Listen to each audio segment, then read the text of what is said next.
Bonjour, cette fois-ci je vais vous montrer comment ancrer en fait les bords d'une photo, les bords d'une page pour apporter un décor en fait à votre page en fait et apporter une petite touche de couleur parce que si on la laisse comme ça elle fait un petit peu tristounette quand même. Donc moi, ma page en fait va se composer comme ça. Donc du coup je vais insérer sur ma page, ça va se présenter comme ça. Donc j'ai choisi en fait d'ancrer tout ce morceau-là. Je vous l'ai montré précédemment. J'ai utilisé le cutter circulaire pour pouvoir faire ma découpe bien ronde. Donc en fait j'ai créé des petits gabarits. Je vais vous montrer. Donc du coup voilà. Pour ma part, en fait, sur ma page va se poser cette présentation-là qu'on va utiliser, que je vais ancrer tout de suite pour vous montrer. Donc du coup j'ai déjà réalisé en fait les gabarits en fait pour avoir une idée des dimensions dont j'ai besoin. À l'aide de mon gabarit circulaire, en fait, j'ai découpé des espèces de petits croissants qui vont me permettre de savoir comment je vais ancrer à l'intérieur ici et à l'intérieur ici, sans abîmer la photo, sans déborder sur ma marge de 0,5 et sans venir empiéter également sur le décor que j'ai créé. Je vous ai montré tout à l'heure, en fait, la pâte structure. D'ailleurs, soit dit en passant, là, elle a séché, donc ça vous permet de voir déjà que ça brille pas mal. Et après, en termes de hauteur, ça donne vraiment quelque chose qui fait vraiment un côté 3D. Là, on le voit bien, le côté 3D. Donc, c'est quand même assez épais. Voilà. Donc, du coup, comment ça se passe pour ancrer une page? Comment ça se passe pour ancrer un décor? Donc, moi, j'ai la chance d'avoir un gabarit rond. J'ai donc utilisé le cutter circulaire et je vais placer, en fait, ce petit croissant que j'ai découpé dans une chute de papier. Alors, tout ce qui est plus, on voit encore les perforations, d'autres traces d'ancrage. Donc, du coup, c'est pas très propre, mais c'est pas le but du jeu de toute façon.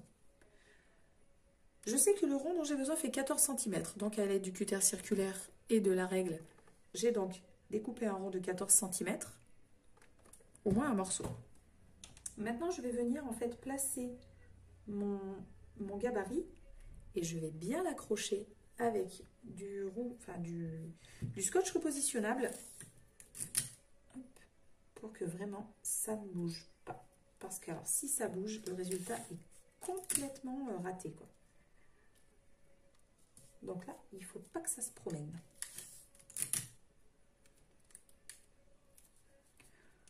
Autant que faire, on évite de poser du scotch repositionnable sur cette partie en 3D, parce que sinon ça va arracher tout le nacré, donc ça serait dommage. Ok, ensuite je vais utiliser en fait les brosses à encre. Voilà, ce genre de petites bébêtes qui fonctionnent très très bien et qui permettent en fait d'aller étaler gentiment la couleur là où on en a besoin. J'ai également tracé en fait un repère là au milieu parce que du coup je souhaite donner continuer en fait la marge de 0,5 qui se trouve entre ma photo et mon décor. Je souhaite continuer, donc du coup hop, je vais suivre le trait que j'ai créé initialement, hop, pour protéger également ce qui se passe en dessous. Voilà.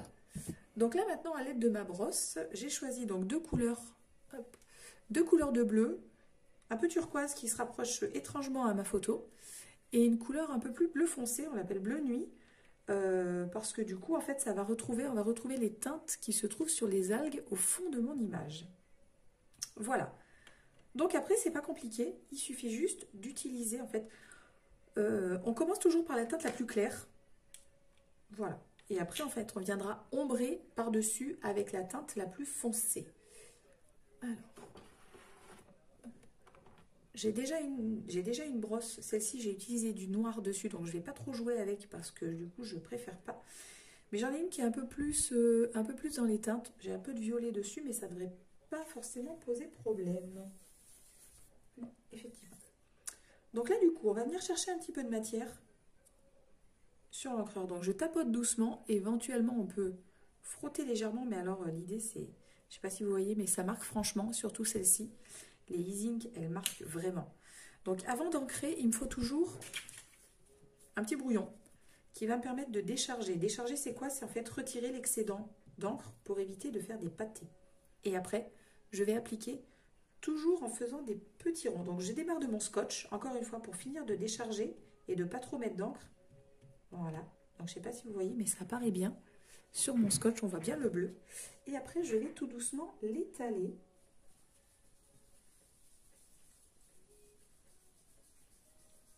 Le long de mon scotch et le long de mon gabarit. Donc, toujours penser à bien décharger. Si besoin, on va rechercher de la matière, on va rechercher de l'encre sur l'encreur. Après, tout dépend l'effet que vous souhaitez donner. Si c'est quelque chose de très doux et très discret, ou au contraire, si c'est quelque chose de très marqué. L'idée, ne pas appuyer. Si on appuie, on fait des pâtés. Voilà. J'y vais tout doux. Hop, je décharge parce que celle-là, elle paraît assez liquide, c'est étonnant. Hop. Donc, de fait, elle se travaille très bien. Voilà. Donc, il ne faut pas hésiter en fait à vraiment l'étaler, même à la partie centrale. Du coup, ça va donner un joli dégradé.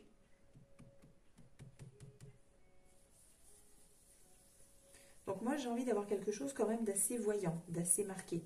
C'est pour ça que du coup, je reprends de l'encre à chaque fois. Mais surtout, on n'appuie pas sur sa brosse.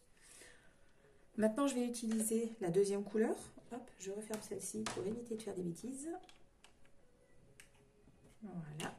Et je vais utiliser ma couleur donc bleu nuit pour retrouver la couleur des algues qui se trouve au fond. Toujours le même principe, toujours le même fonctionnement. On va chercher un petit peu de matière. Hop, je vous montre vite fait. Hop. On va en chercher un peu. Je tapote doucement.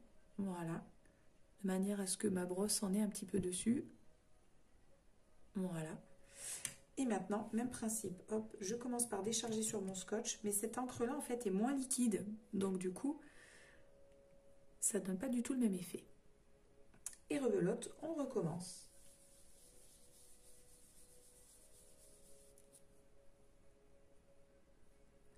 Cet encreur-là étant un peu plus ancien, du coup, l'encre est peut-être un peu moins chargée.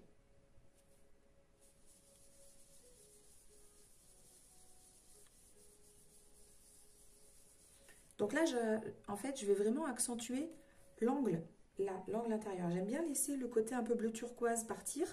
Donc c'est vraiment la partie centrale, l'angle inférieur, en fait, que j'ai vraiment envie d'accentuer. Donc je ne sais pas si vous voyez, mais ça commence à sortir un peu sombre. Et c'est vraiment ce que je veux.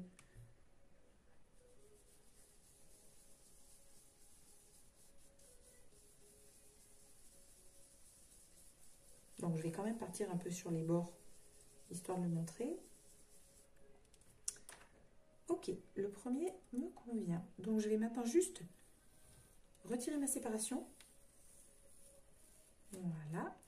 Et je vais la décaler, hop, juste en dessous. Continuer mon ombrage en dessous. Donc là par contre, on n'appuie pas sur la partie qu'on vient d'ancrer. Pourquoi? Parce que du coup, l'encre n'étant pas toujours très sèche, elle est un peu longue à sécher. Sinon, en fait, on va retirer tout ce qu'on vient de faire, ce qui serait fort dommage. On va retrouver les traces de scotch, c'est dommage. Hop, je vais mettre celui-ci de côté. On va passer à celui-là. Hop, et on y va. Donc toujours le même principe. Je prends la matière, je décharge et je frotte gentiment. Donc bien le long de mon gabarit, c'est l'idée. Et il est là pour ça, pour protéger ma photo, pour protéger mon image.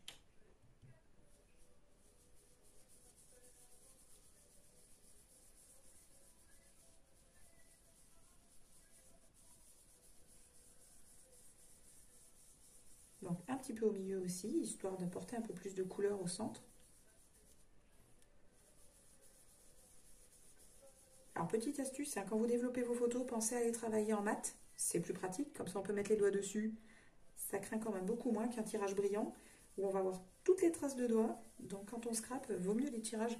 Pensez à imprimer vos photos en mat. C'est plus facile à travailler par la suite. Ok. Le turquoise me convient, je le garde comme ça.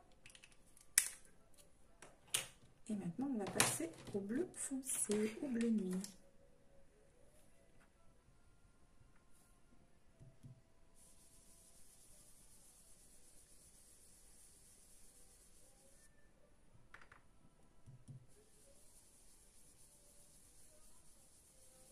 tout en sachant que les deux couleurs vont bien finir par se mélanger. En plus, là, on est sur un camaïeu de bleu, donc il n'y a pas de souci. Attention aux couleurs, il faut vraiment qu'elles soient un peu complémentaires. Donc, soit en camaïeu, soit vraiment des couleurs complémentaires, parce que sinon, vous risquez d'avoir des mauvaises surprises sur des couleurs qui ne se marieront pas, et vous risquez d'avoir des mélanges un petit peu hasardeux. Ok, donc maintenant, je vais retirer mon scotch pour que vous puissiez voir, du coup, à quoi ça ressemble.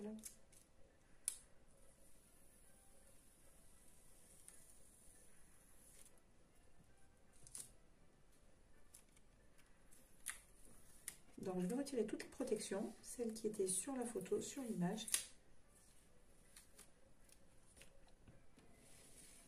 Et voici le résultat. Du coup, on se retrouve avec un joli dégradé de bleu turquoise, bleu foncé. J'ai toujours mon 0,5, ma petite marge que je voulais absolument conserver le long de ma photo, le long de mon décor. Tout est là. Voilà. Donc, vous avez appris maintenant comment on fait pour décorer et ombrer.